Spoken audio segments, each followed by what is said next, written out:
Hello மக்களே, எல்லாருக்கும் வணக்கம். இன்னைக்கு இந்த வீடியோல எதை பத்தி பேச போறோம்னு கேட்டீங்கன்னாங்க, இப்ப நம்மளுடைய பட்டிமன்றம் ராஜா அவர்கள் இருக்காங்க இல்லையா? அப்போ சாலமன் பாப்பையா அவர்கள், அப்புறம் ராஜா அவர்கள், இவங்க எல்லாம் சன் டிவில பொங்கல், அப்புறம் இந்த மாதிரி தீபாவளி இந்த டைம்ல எல்லாம் பட்டிமன்றம் நடத்துவாங்கல்ல. அவங்க அவரை பத்தி இப்போ ஒரு சர்ச்சை உருவாகி இருக்குங்க. என்னன்னு கேட்டீங்கன்னா, அவரு அமெரிக்காவுக்கு போயிருக்காரு. அமெரிக்காவுக்கு போயிருக்கப்ப அங்க அட்லாண்டிகா அப்படின்னு சொல்லிட்டு ஒரு இடத்துல போயிட்டு பட்டிமன்றத்துக்காக போறப்ப அங்க இருக்கவங்க இந்த மாதிரி சாப்பாடெல்லாம் கொடுப்பாங்க இல்லையா? அப்படி கொடுக்குறப்ப அவரு ஒரு பொண்ணு கிட்ட இந்த மாதிரி நீங்க நல்லா இருக்கே சாப்பாடு, இது என்ன செட்டிநாடு சாப்பாடா அப்படின்னு கேட்டு, இந்த மாதிரி காரக்குடி ஏதோ சம்திங் சொல்லியிருக்கப்ப நீங்க செட்டிநாடா அப்படின்னு சொல்லிட்டு ஏதோ கேட்டிருப்பாரு போல. அதுக்கு அவங்க கேஸ்ட் என்ன கம்யூனிட்டின்னு கேட்டாங்க. அதாவது செட்டியாரா நீங்க அப்படின்னு சொல்லி கேட்ட மாதிரி அவங்களுடைய அந்த பொண்ணோடைய அண்ணா இந்த மாதிரி இப்படி சொல்லிட்டாங்கன்னு சொல்லிட்டு ஒரு ஒரு விஷயத்தை இது பண்ணி அது ஒரு பெரிய சர்ச்சையா போயிட்டு இருக்கு. அதை பத்தி இது கேள்விப்பட்டோன்னா உடனே ராஜா அவர்கள் என்ன சொல்லியிருக்காருன்னு கேட்டீங்கன்னா, அப்போ அவங்க வேறையும் சொல்லுவாங்க.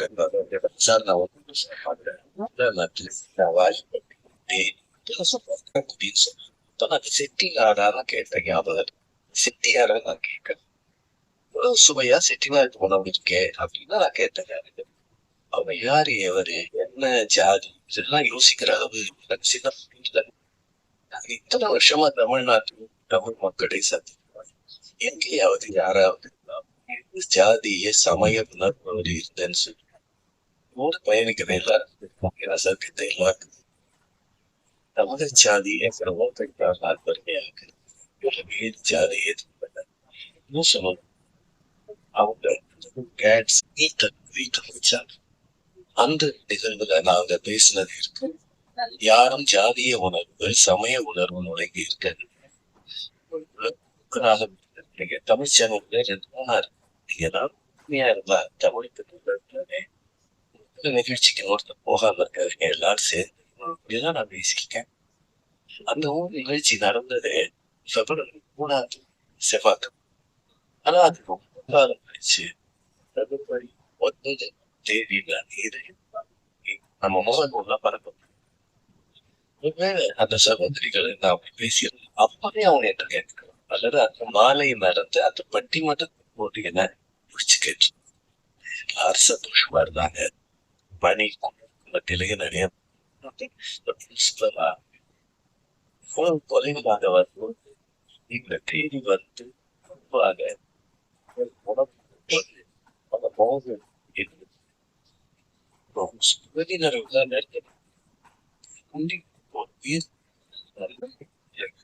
தமிழ் சொன்னார்கள். தயவு செய்து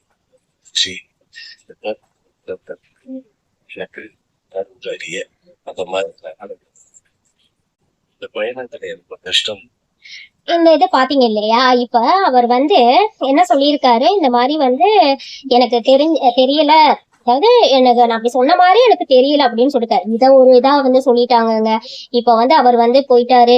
அவர் இவ்வளவு பெரிய ஆளு, ஜாதி பத்தி கேட்டிருக்கிறாரு, அப்படி இப்படின்லாம் சொல்லிட்டு ஒரே அவர் மேல பயங்கர சர்ச்சையெல்லாம் இது பண்ணிட்டாங்க. அதுக்கப்புறம் அவர் இந்த மாதிரி நான் சொல்லலேன்னு மறுப்பு தெரிவிச்சிருக்காரு. அதுக்கும் அந்த பொண்ணுடைய அண்ணா மறுப்பு தெரிவிச்சதுக்கு திருப்பி மறுப்பு சொல்லியிருக்கிறாரு. அந்த மாதிரி சொல்லியிருக்காரு. இவர் இப்ப சொன்னாரு இல்லையா, எனக்கு அந்த மாதிரி தெரியல, நான் சொன்ன மாதிரி எனக்கு தெரியல அப்படின்னு சொல்லியிருக்காரு. அதை ஒரு ட்வீட்டா போட்டு, அது எப்படி தெரியலன்னு நீங்க சொல்லுவீங்க, நல்லாதான கரெக்டா கேட்டிருக்கிறீங்க அப்படிங்கிறப்ப அது தெரியலேன்னு எப்படி சொல்லுவீங்க? அதை ஃபர்ஸ்ட் அவர் தெளிவா சொல்லிட்டாரு இல்லையா, நான் அந்த மாதிரி கேட்கவே கிடையாது அப்படின்ட்டு. இப்ப யாரா இருந்தாலும் இப்ப நம்மளே ரொம்ப நேரம் இந்த மாதிரி சொல்லிட்டு இருக்கப்ப என்ன தோணும், ஓகே இந்த மாதிரி இப்படி சொல்லிக்கிட்டே இருக்கோம்னா நம்ம கொஞ்ச நேரத்துக்கு அப்புறம் அந்த மாதிரி சொன்ன மாதிரி எனக்கு எதுவும் ஞாபகம் இல்லையே, தெரியலையே, நான் சொல்லல, பட் அந்த மாதிரி சொன்ன மாதிரி எனக்கு எதுவுமே இல்லை அப்படின்னு நம்ம சொல்றதா. இதெல்லாம் ஒரு யதார்த்தமான ஒரு விஷயம் தான். இதெல்லாம் பெரிய விஷயம்னு சொல்லிட்டு இன்னைக்கு அவரை போட்டு என்ன தாளிச்சிட்டு இருக்கீங்க எல்லாருமே. இல்ல எப்படிலையா இருக்கட்டும், அதுக்கப்புறம் இந்த ட்விட்டர் எல்லாத்துலயுமே ரொம்ப அவரை வச்சு இந்த மாதிரி பண்ணிட்டு இருக்கீங்க. சரி, எல்லாருமே கேக்குறீங்கல்ல, இப்ப அவர் ஜாதி கேட்டுட்டாருன்னு இவ்வளவுதான் பேசுற, பண்பாக பேசக்கூடிய ஒருத்தர் அவர் பாருங்களேன். அவரை பார்த்தா பொய் சொல்ற மாதிரி கூட இல்ல அவருக்கு. சரி, அப்படியே அவர் கேட்டதாவே வச்சுக்கிட்டோமே ஜாதியை பத்தி. ஏன் அவர் கேட்டா என்ன தப்பு? இப்ப பாக்யராஜ் இருக்காரு, அவரு கம்மா மகாநாடு அப்படின்னு சொல்லிட்டு ஒரு மகாநாடுக்கு வந்து போனாரு. அப்ப வந்து அவருடைய கேஸ்ட் வந்து கம்மா அப்படின்னு சொல்லிட்டு அந்த இதை பத்தி அவர் தன்னுடைய ஜாதியை பத்தி பெருமையா அந்த இடத்துல வந்து சொல்றாரு. அவங்க பாட்டி வந்து அவங்கள வந்து ஏதாச்சும் தப்பு செஞ்சா அவங்க வந்து கண்டிப்பாங்க. எப்படி கண்டிப்பாங்கன்னு கேட்டீங்கன்னா, நீ தப்பு செய்யலாமா, நீ கம்மா அந்த ஜாதியை சார்ந்த ஒரு ஆளு, அப்படி இருக்கிறப்ப அங்க இருக்கவங்க தப்பு செய்யக்கூடாது அப்படின்னு சொல்லி அவர் சொல்றாரு. யூஸ்வலா வந்து நம்ம வீட்டுல எல்லாம் தப்பு பண்ண என்ன பண்ணுவாங்க, நீ பண்ணக்கூடாது, இது தப்பு, கடவுள் திட்டுவாரு, இந்த மாதிரி வந்து இதெல்லாம் செஞ்சா நேர்மை இல்லை அப்படி இப்படின்னு ஏதோ ஒண்ணு சொல்லிதானே வளர்ப்பாங்க, திட்டுவாங்க, அடிப்பாங்க. இவங்களுக்கு மட்டும் ஜாதி பேரை சொல்லிதான் நீ இந்த கம்யூனிட்டியில காரன், அப்படி இருக்கிறப்ப நீ உயர்ந்த ஆளு, நீ இப்பெல்லாம் தப்பு பண்ணலாமா அப்படிங்கிற மாதிரி எல்லாம் அவர் வந்து சொல்றாரு. அதெல்லாம் ரசிச்சு கைத்தட்டி பேசுறீங்க. ஒரு யதார்த்தமா ஒரு விஷயம் வந்து நடக்கிறப்ப அதை வந்து நம்ம மக்கள் எல்லாருமே வந்து தப்பா சொல்றது எப்படி இருக்குன்னு எனக்கு தெரியலங்க. இப்படி தப்பா சொல்றீங்கல்ல. இப்போ ஒரு தெலுங்குக்காரங்க இருக்காங்கன்னா அந்த தெலுங்குக்காரங்க தன்னை வந்து நாயுடுவா அடையாளப்படுத்திக்கிறாங்க, ரெட்டியாரா வந்து அடையாளப்படுத்திக்கிறாங்க, நாயக்கரா அடையாளப்படுத்திக்கிறாங்க. இந்த மாதிரி அவங்களுடைய ஜாதி அவங்க பெருமையாதான் வந்து நினைச்சுக்கிறாங்க. அதனாலதான் எந்த இடம் போனாலும் தங்களுடைய ஜாதியை வந்து பெருசா அடையாளப்படுத்தி அந்த பேருக்கு பின்னாடி வச்சுக்கிறாங்க. ஆனா அவங்களுடைய ஜாதியை சொல்றப்ப எல்லாருக்கும் ரொம்ப சந்தோஷமா இருக்கு இல்லையா, அவங்க அதை வந்து அவமானமா நினைக்கல. ஆனா நம்ம மக்கள், நம்ம தமிழ்நாட்டுல நம்ம ஜாதியா சொல்றப்ப நம்ம எல்லாருமே வந்து அதை வந்து ஒரு அவமானமா நினைக்கிறோம். அதுதான் உண்மை இல்லையா? இப்ப ஃபார் எக்ஸாம்பிள், இப்போ வந்து நம்மளுடைய ஜாதியில வந்து நம்ம ஒரு கோனாரா, ஒரு பல்லரா, பறையரா, ஒரு படையாச்சியா அப்படிலாம் நம்ம சொல்றப்ப, ஐயோ நம்ம இந்த கேஸ்ட்னு தெரிஞ்சிச்சுன்னா நம்மள ஒரு மாதிரி வந்து இது பண்ணுவாங்களேப்பா அப்படிங்கிற ஒரு எண்ணத்துல நம்ம நமக்குள்ள வந்து ஒரு என்ன சொல்றது, இன்ஃபீரியாரிட்டி காம்ப்ளெக்ஸ் இருந்துகிட்டு தானே நம்ம சொல்ல. இப்ப அவங்கள மாதிரி நம்மளால நம்மளுடைய ஜாதியை பெருமையா சொல்ல முடியல இல்லையா? அதை வந்து சிறுமையாதான் நம்ம வந்து நினைக்கிறோம். இப்ப ஜாதியை கேட்க கூடாதுன்னு சொல்ற நீங்க எல்லாருமே ஜாதி சான்றிதழ் ஏன் கேக்குறீங்க? எந்த காலேஜ், எந்த ஸ்கூல், எந்த கவர்மெண்ட் எக்ஸாம் எழுதினாலும் என்ன ஜாதி, என்ன மதம், என்ன கம்யூனிட்டி, அதுல இன்டர் கேஸ்ட் என்னன்னு கேக்குறீங்க இல்லையா? ஒரு படம் எடுத்தா ஜாதி படம்னு எடுக்கிறீங்கல்ல, அப்ப அந்த ஜாதி படம் வந்து இனிக்குது தானே. ஏன் ஜாதிக்காரங்களுக்கு நாங்க இது பண்ணாங்க, அப்ப ஜாதி படம் எடுக்கிறப்ப அது நல்லா ஓடுது.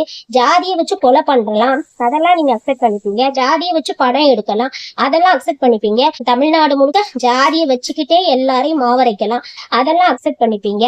அப்புறம் ஜாதியை வச்சு கொலை பண்ணலாம், ஜாதியை வச்சு பணம் சம்பாதிக்கலாம், ஜாதியை வச்சு ஓட்டு வாங்கலாம், ஜாதியை வச்சுட்டு வந்து இந்த மாதிரி என்னுடைய ஜாதிக்காரன், அந்த ஜாதிக்காரன், இந்த ஜாதி அரசியல் செய்யலாம், ஜாதியை வச்சு ஆதாயம் தேடலாம். இதெல்லாம் ஜாதியை யூஸ் பண்ணிக்கலாம். ஆனா வந்துட்டு ஒரு இடத்துல ஜாதி கேட்கறது தப்பா? எத்தனை பேரு இந்த வீடியோ பாக்குற எல்லாருக்கிட்டுமே கேக்குறேன், நீங்க இருக்க பேராசிரியர்களா இருப்பாங்க, டாக்டரா இருப்பாங்க, யாராவே இருக்கட்டுமே, எத்தனை பேர் இன்னுமே உங்க மனசாட்சியை தொட்டு சொல்லுங்க. சும்மா பேச்சுக்காக எல்லாம் சொல்லவே கூடாது. ஜாதி உணர்வோட யாராச்சும் ஒருத்தங்க இருக்கு இல்லேன்னு சொல்லுங்க பாக்கலாம். நிச்சயமா கிடையவே கிடையாது. எல்லாருக்குள்ளயும் அந்த ஜாதி உணர்வு இருக்கதான் செய்யுது இல்லையா? இப்ப ராஜா கேட்டது அது மாதிரி அவர் வந்து கேட்டது வெளியில தெரிஞ்சிருச்சு. எத்தனை பேர் வெளியில தெரியாம இன்னும் வந்து இருப்பீங்க? சரி, அவர் கேட்டாரு இல்ல, அவர் ஒன்றும் பெரிய குழப்பத்தெல்லாம் பண்ணிடலையே. ஏங்க, ஜாதியை வச்சுட்டு ஒரு ஒரு திருவண்ணாமலையில வந்து ஒரு ஊர்ல வந்து ஒரு பொது ரோடு, அந்த பொது ரோட்டுல பட்டியலினத்தை சேர்ந்த ஒரு பொணம் செத்து போனதுக்கு அப்புறம் போனோம், மனிதர்கள் கூட கிடையாது, அவரை அந்த பொது ரோட்டுல வந்து கூட்டிட்டு போக கூடாதுன்னு சொல்லிட்டு அதுக்கு தனியா ரோடு கேக்குறீங்க. ஒரு காட்டுக்குள்ள கொண்டுட்டு போய் பணத்தை எரிக்கணும்னு சொல்றீங்க. அப்பெல்லாம் நீங்களே எங்க போனீங்க? அப்பெல்லாம் வந்து ஜாதி மறுப்பு வந்துட்டு இது பண்ணிட்டு வரலையா? ஜாதி ஒழிஞ்சிருச்சுன்னு ஏன் இந்த மாதிரி எல்லாம் பொய்ய சொல்லிட்டு இருக்கீங்க?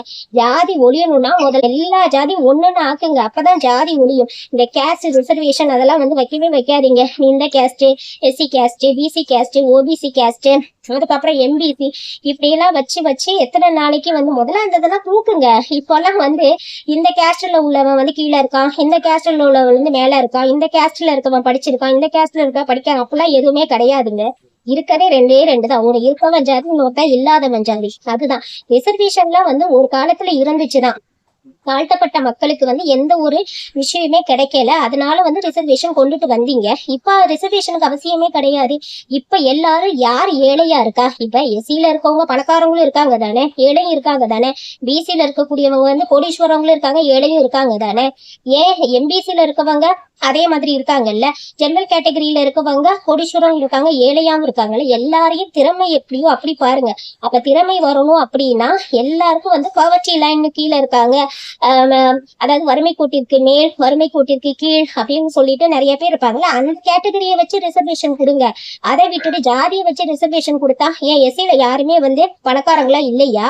ஏன் அவங்க எந்த டாக்டரா இல்ல, யாருமே வந்து வக்கீல் அந்த மாதிரி எந்த ஒரு இதுலயுமே இல்லையா? ஏன் பிசில யாரும் வந்து கூலி தொழிலாளியா இல்லையா? எப்போதுமே அவங்களுடைய வருமானத்தை வச்சு அவங்களுக்கு வந்து எல்லா விஷயத்தையுமே செய்யணும். அப்பதான் வந்து இப்ப இருக்க நிலைமையில அப்படிதாங்க ரிசர்வேஷன் கொடுக்கணும். அப்பதான் அவங்களுடைய வாழ்வாதாரம் முன்னேறும். அதை விட்டுட்டு கேஸ்ட் வைஸ் எங்கெங்க ஜாதி ஒழிச்சிங்க? ஜாதியெல்லாம் நீங்க யாருமே ஒழிக்கல, இன்னும் ஜாதியை வச்சுட்டு தான் இருக்கீங்க. நம்ம எல்லாருடைய ரத்தத்திலையும் வந்து ஊறி இருக்குது ஜாதி. ஜாதி கேட்கறது தப்பு கிடையாது, ஜாதி மூலமா கொலை பண்றதுதான் தப்பு. ஜாதி மூலமா வந்து வன்முறை பண்றது தப்பு. அப்பாவும் சொல்லிட்டு ஒருத்தர் வந்து சட்டமன்றத்துல வந்து ஸ்பீக்கரா இருக்காரு இல்லையா? அவர் வந்து தமிழ்நாடு சட்டமன்றத்துல ஸ்பீக்கரா இருக்காரு. அவர் வந்து இப்போ வந்து ஒரு கோவில் திருவிழாவுக்கு போயிருக்கப்ப அங்க வந்து குறவர் இனத்தை சார்ந்த பிள்ளைகள், சின்ன பிள்ளைகள், அவங்க வந்து சாப்பாடு சாப்பிடுறப்ப வந்து விரட்டி விட்டுட்டு அங்க இருந்த ஒரு சமூக சேவகர் வந்து அந்த பிள்ளைங்களுக்கு எல்லாம் வந்து சாப்பாடு வாங்கி கொடுத்தாங்க. அப்ப அங்கெல்லாம் எங்க ஜாதி போச்சு? எல்லா இடத்துலயும் ஜாதி இருக்குதானே? நீங்க பெரிய பெரிய ஆட்களா இருக்கீங்க, பெரிய பெரிய பதவியில இருக்கீங்க, பொறுப்புகள்ல இருக்கீங்க, எல்லாருமே ஜாதியை ஒழிக்கணும்னு சொல்ற நீங்களே ஜாதியை வச்சுக்கிட்டு தான் இருக்கீங்க. சரியா? எல்லாருமே அப்படிதான். இதுல யாரும் அப்படியே குதிச்சுக்கிட்டு வந்துடல. சரியா? எல்லாருமே ஜாதி பாக்குறீங்க தான். ஒரு இடத்துக்கு போனா ஜாதி கேக்குறீங்க, ஒரு கல்யாணம் பண்ணா ஜாதி கேக்குறீங்க. அப்புறம் எதுக்கு எல்லா மேட்ரிமோனிலையும் கம்யூனிட்டி வைஸ் அப்படின்னு சொல்லிட்டு வச்சிருக்கீங்க? எல்லா இடத்துலயும் ஜாதிங்கிறது ஊடுருவி உலாவி கொண்டுதான் இருக்குது. சும்மா பேச்சுவார்த்தைகள். இப்ப அவர் கேட்டுட்டாரு, நீங்க எல்லாரும் எத்தனையோ பேர் கேட்கல, சரி கேட்டா கூட என்ன தப்பு? உங்க ஜாதி உங்களுடைய அடையாளத்தை மறைக்கணும். அப்ப அதை வந்து ஜாதியை வந்து அவமானமா நினைக்கிறீங்க. இந்த ஊர்லதான்ப்பா, தமிழ்நாட்டுலதான். ஐயோ ஜாதியை கேட்டுட்டா ஏதாச்சும் ஒரு பெரிய பிரச்சனையா ஆகி போயிடும் போல, ஏதாச்சும் பேசினா கூட இவன் வந்து ஜாதி வெறியன் அப்படின்னு சொல்லிடுறீங்க. ஜாதியை கேட்கறதுக்கு பேர் ஜாதி வெறியன் கிடையாது. ஜாதியை வச்சு கலவரம் பண்றது, ஜாதியை வச்சு அரசியல் செய்யறது, ஜாதியை வச்சு கொலை பண்றது, ஜாதியை வச்சு கொள்ளையடிக்கிறது தான் வந்துட்டு ஜாதி வெறியன். சரியா? சும்மா ஜாதிய பேரை கேட்டதுனால உடனே அவங்க ஜாதி வெறியனா? அப்ப நீங்க யாருமே ஜாதி வெறியன் கிடையாதா? அப்ப என்ன பேர் கூடவா சொல்லக்கூடாது? உடனே கிளம்பி வந்தாரு இவரு. ஏன் சார், நீங்க வேற ராஜா அவர்களே, போய் சாப்பிட்டப்போ சோறு போட்டாங்களா, சாப்பிட்டுட்டு வந்துட வேண்டியதானே. அந்த பொண்ணு என்ன ஜாதியா இருந்தா என்ன, என்ன மதமா இருந்தானே, நமக்கு என்ன வந்துச்சு? அமெரிக்கால சோறு கிடைக்கிறதே, நல்ல சோறு கிடைக்கிறதே பெரிய விஷயம். அது நம்ம ஊரு சோறு, அதை சாப்பிட்டுட்டு வர வேண்டியதானே. அந்த அம்மா எப்படி, நமக்கு என்ன வந்துச்சு? போனீங்களா, பட்டிமன்றத்தை பேசுறீங்களா, சாப்பிட்டீங்களா, சாப்பாடு கிடைச்சதா, அதோட வந்துருங்க. இந்த மாதிரி எல்லாம் போயிட்டு இது ஒரு பெரிய விஷயமா. அங்க அண்ணா வேற எப்ப பார்த்தாலும் அதுல என்னுடைய தங்கச்சி வந்து அப்படி பண்ணினாங்க, இப்படி செஞ்சாங்க, பெண்களுக்கான ஒரு இது இல்ல, எங்க தங்கச்சி வீட்டுக்காரு வந்து அதுல இருந்து வெளியில வந்துட்டாரு. இது என்ன, அவன் ஜாதியை வச்சுட்டு கொலை பண்ணிட்டு இருக்கிறான். ஒரு ஜாதி கேட்டதுக்கு இவ்வளவு பெரிய ட்வீட், இவ்வளவு பெரிய வந்து இது பண்ணிக்கிட்டு எவ்வளவு பெரிய இது பண்றாங்க. நீ சரி இப்ப கேக்குறீங்களே, இப்ப அவங்க தங்கச்சி கேட்டாங்க, அவங்க அண்ணன் கேட்டாங்கன்னு சொல்றாங்களா, இவங்க எல்லாம் ஜாதியே பார்க்க மாட்டாங்களா? ஜாதி யாருன்னே கேட்கவே மாட்டாங்களா? அதுவும் இவர் போய் ராஜா, அவர் போயிட்டு அமெரிக்கால போய் ஜாதி கேட்டுட்டு இருக்காங்க. அமெரிக்காலே வந்து ரெண்டே ரெண்டு தான், ஒரு கருப்பு இனத்தவர்கள், அப்புறம் வெள்ளை இனத்தவர்கள் அப்படிங்கிற பாகுபாடுதான் இருக்கு. நீங்க ஆயிரக்கணக்கான ஜாதி வச்சுப்பீங்க. அவர் வந்து சொல்லிட்டாருன்னு இதை வேற வந்து போட்டு எல்லாத்துலயும் வந்து இதே மாதிரி சொல்ல வேண்டியது. இவ்வளவு வருத்தப்பட்டு அவர் சொல்றாரு. அவர் பேசுறதுலே தெரியுது இல்ல அவர் கேட்கலன்னு. அது ஒரு தெரியாதனமா அவர் வந்து சொல்லிட்டாருப்பா. இந்த மாதிரி அது எனக்கு ஞாபகம் இல்ல, இந்த மாதிரி அப்படி சொன்னதா அது இல்லைன்னு அதுக்கு ஒரு கொலை குத்த மாதிரி கண்டுபிடிச்சு அவன் நாட்டுல அவ்வளவு கொலை நடக்குது, கொள்ளை நடக்குது, ஜாதியை வச்சு அமர்க்கலமே பண்ணிட்டு இருக்காங்க, ஆணவ கொலையெல்லாம் பண்ணிட்டு இருக்காங்க. அதெல்லாம் விட்டுறது. இத வந்து உட்காந்துக்கிட்டு பெருசாக்கி பெரிய பூகம்பமாக்கி மத்த விஷயங்களை எல்லாம் மறைச்சிடுறது. இப்ப இந்த பாக்யராஜ் அவர் இருக்காரு இல்லையா, அவர் வந்து எப்படி வரும் தைரியமா தன்னுடைய ஜாதியை பத்தி தமிழ்நாட்டிலேயே வந்து பொழைச்சு சம்பாரிச்சு, அதுக்கப்புறம் வந்து என்னது ஒரு படம்லாம் இது நம்ம ஆளா அந்த படம் எல்லாம் எடுக்கிறப்ப இவர் வந்து ஒரு பிராமின் பொண்ணை கல்யாணம் பண்ற மாதிரி, இவரு கீழ் ஜாதியா இருக்க மாதிரி எல்லாம் படம் எல்லாம் எடுத்தாங்கல்ல. படத்துல மட்டும்தான் எல்லாரும் ஹீரோ, எல்லாரும் வந்து ஆக்டிவிஸ்ட், எல்லாருமே ரியல்ல பாத்தீங்கன்னா அவங்களோட உண்மை சுரூபம். இங்க இருந்து சோறு சாப்பிடுறதுக்கு, இங்க இருந்து எல்லாம் பண்றதுக்கெல்லாம் தெலுங்குக்காரங்களுக்கு எல்லாம் தமிழ்நாடு தேவைப்படும். ஆனா அவங்க எல்லாருக்கும் உள்ள ஜாதி வெறி, தெலுங்கு அவங்க இனப்பற்று இருக்கலாம். ஆனா வந்து தமிழ்நாட்டுல வந்து தமிழர்களுக்கு அவங்களுடைய ஜாதி பற்றா இருக்கலாம், தப்பு கிடையாது. தமிழ் பற்றா இருக்கலாம், இனப்பற்றா இருக்கலாம், மொழி பற்றா இருக்கலாம். ஆனா அது வெறியாதான் பாரக்கூடாது. சரியா? இப்ப அவர் பேசுறது